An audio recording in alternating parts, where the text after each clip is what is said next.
കൃപാസനം പത്രം November 2025 part 6. ഇതിൽ ഉൾപ്പെടുത്തിയിട്ടുള്ള സാക്ഷ്യങ്ങളുടെ വീഡിയോ കാണുന്നതിനുള്ള ലിങ്ക് ഡിസ്ക്രിപ്ഷനിൽ കൊടുത്തിട്ടുണ്ട്. കട്ടപ്പന ചെമ്പകപ്പാറയിൽ നിന്നുള്ള സെബാസ്റ്റ്യന്റെ സാക്ഷ്യം. എൻ്റെ പേരിൽ 5 പോലീസ് സ്റ്റേഷനിൽ കേസ് ഉണ്ടായിരുന്നു. ഉടമ്പടി എടുത്തപ്പോൾ 3 മാസത്തിനുള്ളിൽ നടന്ന ദൈവിക ഇടപെടൽ. എൻ്റെ പേരിൽ 5 പോലീസ് സ്റ്റേഷനുകളിലും ഒരു കോടതിയിലും കേസ് ഉണ്ടായിരുന്നു. കള്ളക്കേസിൽ എപ്പോഴും എന്നെ പെടുത്തുമായിരുന്നു. ഫേസ്ബുക്കിൽ നല്ലതല്ലാത്തത് എന്തോ കൊടുത്തുവെന്ന് പറഞ്ഞാണ് ഒരു കേസ്. പലരെയും കൊണ്ട് എന്നെ തല്ലിച്ചു. 1 വർഷത്തോളം വീട്ടിൽ നിന്ന് പുറത്തിറങ്ങാൻ പറ്റാതായി. കേസ് നടത്തിയ വകയിൽ ഒരുപാട് കടങ്ങൾ വന്നു. വീട് ജപ്തിയിലായി. ഞാൻ കൃപാസനത്തിൽ വന്ന ഉടമ്പടിയെടുത്ത് ബഹുമാനപ്പെട്ട ജോസഫ് അച്ഛനെ കണ്ടു. അച്ഛൻ തന്ന കാശുരൂപം വെച്ച് പ്രാർത്ഥിച്ചു. അതിനുശേഷം സ്ഥലം കച്ചവടമാവുകയും 70 ലക്ഷം രൂപയുടെ ഒരു 2 നില വീട് പണിയുന്നതിനും പരിശുദ്ധ അമ്മ അനുഗ്രഹിച്ചു. കൂടാതെ എനിക്ക് വേരിക്കോസ് വെയിൻ്റെ അസുഖം മൂലം വളരെയധികം പ്രയാസപ്പെട്ടിരുന്നു. ഉടമ്പടി തൈലം പുരട്ടി പ്രാർത്ഥിച്ചതിന്റെ ഫലമായി സൗഖ്യം ലഭിച്ചു. കോട്ടയം മുട്ടിയറയിൽ നിന്നുള്ള മിനിയുടെ സാക്ഷ്യം. 18 വർഷമായി പല കാരണങ്ങൾ മൂലം കരമടയ്ക്കാൻ സാധിച്ചിരുന്നില്ല. അവിശ്വസിച്ചുകൊണ്ട് ഉടമ്പടിയിൽ എഴുതിയ അസാധ്യകാര്യം മാതാവ് നടത്തി തന്നു. എനിക്ക് 18 വർഷമായി വീടിന്റെ കരമടയ്ക്കാൻ സാധിക്കുന്നില്ലായിരുന്നു. ഓരോ പ്രാവശ്യം ചെല്ലുമ്പോഴും സർവേ നമ്പർ തെറ്റ്, കരമടയ്ക്കുന്നത് വേറെ, ആധാരത്തിൽ വേറെ, അങ്ങനെ 18 വർഷമായി കരമടയ്ക്കാൻ സാധിക്കുന്നില്ലായിരുന്നു. റീസർവേ കഴിയുമ്പോൾ ശരിയാക്കി തരാമെന്ന് പറഞ്ഞു. റീസർവേ കഴിഞ്ഞിട്ടും അതിന് തീരുമാനമുണ്ടായില്ല. ഞാൻ കൃപാസനത്തിൽ വന്ന് ഉടമ്പടി എടുത്തപ്പോൾ നടക്കാത്ത കാര്യമാണെന്ന് കരുതി വിശ്വാസമില്ലാതെ സ്ഥലത്തിന്റെ കാര്യം നിയോഗം വെച്ചു. അതിനുശേഷം പെട്ടെന്ന് തന്നെ അതിന് തീരുമാനമുണ്ടായി. എനിക്ക് കരമടയ്ക്കാൻ സാധിച്ചു. കോട്ടപ്പുറത്തു നിന്നുള്ള റീനയുടെ സാക്ഷ്യം. ഉടമ്പടി എൻ്റെ കുടുംബത്തിന്റെ സ്ഥിതി അടിമുടി മാറ്റി. എൻ്റെ മകന് ഫാറ്റി ലിവർ രോഗം മൂലം വളരെയധികം വിഷമിച്ചിരുന്നു. 92% ഡാമേജ് ആയെന്നാണ് ഡോക്ടർ പറഞ്ഞത്. ട്രീറ്റ്മെന്റിന് വേണ്ടി ഒരുപാട് പണം ചിലവായി. ഞാൻ കൃപാസനത്തിൽ വന്ന ഉടമ്പടിയെടുത്ത് പരിശുദ്ധ അമ്മയോട് കരഞ്ഞു പ്രാർത്ഥിച്ചു. വെഞ്ചരിച്ച നേർച്ച വസ്തുക്കൾ ഉപയോഗിച്ച് പ്രാർത്ഥിച്ചതിന്റെ ഫലമായി മകന് പൂർണ്ണ സൗഖ്യം ലഭിച്ചു. കൂടാതെ 10ാം ക്ലാസ്സിൽ പഠിക്കുന്ന മകൾ പഠനത്തിൽ വളരെ പുറകിലായിരുന്നു. ടീച്ചർമാർ വിളിച്ച് ഒരുപാട് വഴക്ക് പറഞ്ഞു. ഞാൻ ഉടമ്പടിയിൽ നിയോഗം വെച്ച് വെഞ്ചരിച്ച നേർച്ച വസ്തുക്കൾ കൊടുത്തു. അതിന്റെ ഫലമായി SSLCക്ക് നല്ല മാർക്കോടെ പാസ്സാകാൻ സാധിച്ചു. ഭർത്താവിന്റെ മദ്യപാനവും ഉടമ്പടി നേർച്ച വസ്തുക്കളിലൂടെ മാറിക്കിട്ടി. തിരുവനന്തപുരത്തു നിന്നുള്ള ശില്പയുടെ സാക്ഷ്യം. OET ലിസണിംഗ് എക്സാം ഞാൻ പാസ്സാകുന്നില്ലായിരുന്നു. ബഹുമാനപ്പെട്ട ജോസഫ് അച്ഛൻ സ്വപ്നത്തിൽ വന്ന് GCC കൺട്രീസിൽ നോക്കാൻ പറഞ്ഞു. നോട്ട് ബൈ മെറിറ്റിൽ നടന്ന അത്ഭുതം. എനിക്കൊരു ജോലി ലഭിക്കുന്നതിന് വേണ്ടിയാണ് കൃപാസനത്തിൽ വന്ന് ഉടമ്പടി എടുത്തത്. OET എക്സാം 6 പ്രാവശ്യം എഴുതിയിട്ടും ലിസണിംഗ് കിട്ടിയില്ല. ഞാൻ വളരെയധികം വിഷമിച്ചിരിക്കെ ഒരു ദിവസം ബഹുമാനപ്പെട്ട ജോസഫ് അച്ഛൻ സ്വപ്നത്തിൽ വന്ന്, മോളെ വിഷമിക്കേണ്ട, നീ GCC കൺട്രി വെക്കാൻ പറഞ്ഞു. ഉടമ്പടി പുതുക്കാൻ വന്നപ്പോൾ ഞാൻ ബഹുമാനപ്പെട്ട ജോസഫ് അച്ഛനെ കണ്ട് പ്രാർത്ഥിച്ചു. അതിനുശേഷം എക്സാം പാസ്സായി. ഒമാനിലേക്കുള്ള ഒരു ഇന്റർവ്യൂവിന് വിളിച്ചപ്പോൾ എനിക്ക് ഈ ഇന്റർവ്യൂ അറ്റൻഡ് ചെയ്യാനുള്ള ക്വാളിഫിക്കേഷൻ ഇല്ല, എക്സ്പീരിയൻസ് കുറവാണെന്ന് പറഞ്ഞപ്പോൾ ഞാൻ വെഞ്ചരിച്ച് ഉപ്പിട്ട് പ്രാർത്ഥിച്ചു. അങ്ങനെ നോട്ട് ബൈ മെറിറ്റിൽ ഇന്റർവ്യൂ പാസ്സായി ജോലി ലഭിച്ചു. കൊട്ടിയത്ത് നിന്നുള്ള അനിതയുടെ സാക്ഷ്യം. ഉടമ്പടി എടുത്ത് ഡേറ്റ് ഇട്ട് പ്രാർത്ഥിച്ചപ്പോൾ 10 വർഷങ്ങൾക്ക് ശേഷം ഒരു കുഞ്ഞിനെ കൂടി ലഭിച്ച അത്ഭുത സാക്ഷ്യം. ഞങ്ങൾ രണ്ടാമതൊരു കുഞ്ഞിനു വേണ്ടി ശ്രമിച്ചിട്ട് ചികിത്സകളൊന്നും ഫലിക്കുന്നില്ലായിരുന്നു. മകന് 10 വയസ്സായിട്ടും രണ്ടാമതൊരു കുട്ടി ഉണ്ടാകുന്നില്ലായിരുന്നു.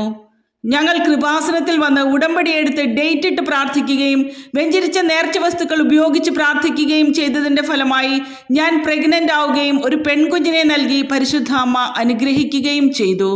കോട്ടയം മോനിപ്പള്ളിയിൽ നിന്നുള്ള കുമാരി ബേബിയുടെ സാക്ഷ്യം. വെന്റിലേറ്ററിൽ കിടക്കുന്ന മകന്റെ ജീവൻ തിരിച്ചു കിട്ടുന്നതിന് നിയോഗം വെച്ചു. ഉടമ്പടിയെടുത്ത് വീട്ടിൽ ചെന്നപ്പോൾ വലിയ പ്രകാശം കണ്ടു. മാതാവ് പറഞ്ഞത് 2 ദിവസം കാത്തിരിക്കാൻ. ശേഷം നടന്നത്, എൻ്റെ മകന് ഒരു ബൈക്ക് ആക്സിഡന്റ് ഉണ്ടായി. 2% പോലും തിരിച്ചു കിട്ടാൻ സാധ്യതയില്ലെന്ന് ഡോക്ടർ പറഞ്ഞു. 10 ദിവസം വെന്റിലേറ്ററിൽ കിടന്നു. ഞാൻ കൃപാസനത്തിൽ വന്ന് ഉടമ്പടിയെടുത്ത് പരിശുദ്ധ അമ്മയോട്, എൻ്റെ മകൻ എന്തെങ്കിലും തെറ്റ് ചെയ്തിട്ടുണ്ടെങ്കിൽ അവനോട് ക്ഷമിക്കണം, വെന്റിലേറ്ററിൽ കിടക്കുന്ന അവന്റെ ജീവൻ തിരിച്ചു തരണമെന്ന് പറഞ്ഞു. ഉടമ്പടിയെടുത്ത് വീട്ടിൽ കയറിയപ്പോൾ വലിയൊരു പ്രകാശം മുറിയിൽ കണ്ടു. അന്നു രാത്രി മകനെ വെന്റിലേറ്ററിൽ നിന്ന് മാറ്റിയെന്നും അവൻ കൈയും കാലും അനക്കിയെന്നും പറഞ്ഞു. വീണ്ടും വീട്ടിൽ വന്ന് പ്രാർത്ഥിച്ചപ്പോൾ മകനു വേണ്ടി 2 ദിവസം കൂടി കാത്തിരിക്കണമെന്ന് മാതാവ് പറഞ്ഞു. അതിനുശേഷം മകനെ ICUവിൽ എഴുന്നേൽപ്പിച്ച് നടത്തുകയും വെഞ്ചരിച്ച നേർച്ച വസ്തുക്കൾ ഉപയോഗിച്ച് പ്രാർത്ഥിക്കുകയും ചെയ്തതിന്റെ ഫലമായി പൂർണ്ണ സൗഖ്യം ലഭിച്ചു. തൃശൂരിൽ നിന്നുള്ള ജസ്റ്റിൻ തോമസിന്റെ സാക്ഷ്യം. എക്സീമ വന്ന് തികച്ചും ശോചനീയമായ അവസ്ഥയിൽ നിന്ന് ഉടമ്പടി തൈലത്തിന്റെ വിശ്വാസ പ്രയോഗത്തിലൂടെ ഭാര്യയ്ക്ക് കിട്ടിയ അത്ഭുത സൗഖ്യം. എൻ്റെ ഭാര്യയ്ക്ക് എക്സീമയുടെ അസുഖമായിരുന്നു. കൈയും കാലുമെല്ലാം പൊട്ടിയളിഞ്ഞ് ചലം വരുന്ന അവസ്ഥയായിരുന്നു. എല്ലാവരും ഞങ്ങളെ ഒറ്റപ്പെടുത്തി. ഭാര്യയ്ക്ക് ജോലിക്ക് പോകാൻ പറ്റാത്ത അവസ്ഥയായി. അന്നെല്ലാം മാതാവിനോടുള്ള പ്രാർത്ഥന മാത്രമാണ് ഉണ്ടായിരുന്നത്. വളരെ ശോചനീയമായ അവസ്ഥയിലായിരുന്നു എൻ്റെ ഭാര്യയുടെ കൈയും കാലും ശരീരഭാഗങ്ങളും. ഞങ്ങൾ കൃപാസനത്തിൽ വന്ന ഉടമ്പടിയെടുത്ത് വെഞ്ചരിച്ച നേർച്ച വസ്തുക്കൾ ഉപയോഗിച്ചതിന്റെ ഫലമായി പൂർണ്ണ സൗഖ്യം ലഭിച്ചു. കണ്ണൂരിൽ നിന്നുള്ള ബിന്ദു മനോജിന്റെ സാക്ഷ്യം. നടുവിന്റെ ഡിസ്ക് അകൽച്ചയ്ക്ക് ചികിത്സിച്ച് ഫലമില്ലാതെ കാല് വലിച്ചു നടക്കുന്ന ഭർത്താവിന്റെ അവസ്ഥയിൽ മകൻ ശാലോം TVയിൽ ബഹുമാനപ്പെട്ട ജോസഫ് അച്ഛന്റെ ആരാധന കൂടി ഉടമ്പടി എടുത്തപ്പോൾ കിട്ടിയ തൽക്ഷണ സൗഖ്യം. എൻ്റെ ഭർത്താവിന് നടുവിന്റെ ഡിസ്ക് അകന്നത് മൂലം ഡോക്ടറെ കണ്ട് ഒരുപാട് ചികിത്സകൾ നടത്തിയെങ്കിലും ഫലമില്ലായിരുന്നു. കാല് വലിച്ചായിരുന്നു നടന്നിരുന്നത്. ഡോക്ടർമാർ ഇനിയൊന്നും ചെയ്യാൻ പറ്റില്ല എന്ന് പറഞ്ഞു. ആ സമയം എൻ്റെ മകൻ ശാലോം TVയിൽ ബഹുമാനപ്പെട്ട ജോസഫ് അച്ഛന്റെ ആരാധന കാണുകയും ഞങ്ങൾ കൃപാസനം ഉടമ്പടിയെക്കുറിച്ച് അറിഞ്ഞ് ഇവിടെ വന്ന് ഉടമ്പടിയെടുത്ത് പ്രാർത്ഥിച്ചു. വെഞ്ചരിച്ച തൈലം ഭർത്താവിന്റെ നടുവിന് പുരട്ടി പ്രാർത്ഥിച്ചതിന്റെ ഫലമായി അന്നു മുതൽ ഭർത്താവിന്റെ വേദനയെല്ലാം മാറി സൗഖ്യം ലഭിച്ചു.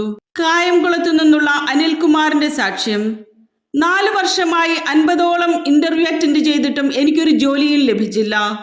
ഒറ്റ ഉടമ്പടിയിലുണ്ടായ അത്ഭുത ദൈവിക ഇടപെടൽ. ഞാൻ വിദേശത്ത് നല്ല രീതിയിൽ എഞ്ചിനീയറിംഗ് ജോലി ചെയ്തിരുന്ന ആളാണ്. 2019 നാട്ടിലെത്തിയ സമയത്താണ് കോവിഡ് മഹാമാരി പടർന്നു പിടിക്കുന്നത്. നീണ്ട 4 വർഷം നിരവധി ജോലിക്ക് അപ്ലൈ ചെയ്യുകയും 50ഓളം ഇന്റർവ്യൂവിന് പങ്കെടുക്കുകയും ചെയ്തെങ്കിലും ഒരു ജോലിക്കും എന്നെ സെലക്ട് ചെയ്തില്ല. ഞങ്ങൾ കൃപാസനത്തിൽ വന്ന് ഉടമ്പടിയെടുത്ത് പ്രാർത്ഥിച്ചതിന്റെ ഫലമായി അബുദാബിയിൽ ഒരു ജോലി ലഭിച്ചു.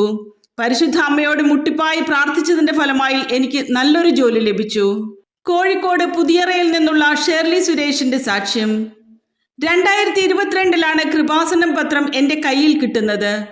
പ്രതിസന്ധി ഘട്ടത്തിൽ മാതാവ് തന്നെ ഒരു പുതിയ വഴി തുറന്നിട്ട അത്ഭുത സാക്ഷ്യം.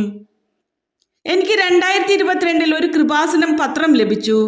അന്നു മുതൽ എനിക്ക് ഒരു ആത്മവിശ്വാസമായിരുന്നു. എനിക്ക് 4 വർഷമായി ഉപ്പൂറ്റി വേദനയായിരുന്നു.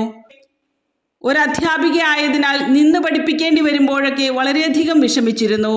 ഞാൻ കൃപാസനത്തിൽ വന്ന് ഉടമ്പടി എടുത്തു. വിശ്വാസ പ്രമാണം ചൊല്ലി ഉടമ്പടി തൈലം ഉപയോഗിച്ചതിന്റെ ഫലമായി എനിക്ക് സൗഖ്യം ലഭിച്ചു. കൂടാതെ ഞാൻ ജോലി ചെയ്യുന്ന സ്ഥാപനത്തിലെ അക്രൈസ്തവ സഹോദരങ്ങൾക്കും ഞാൻ വഴി കൃപാസനം മാതാവിൽ വിശ്വാസമുണ്ടായി.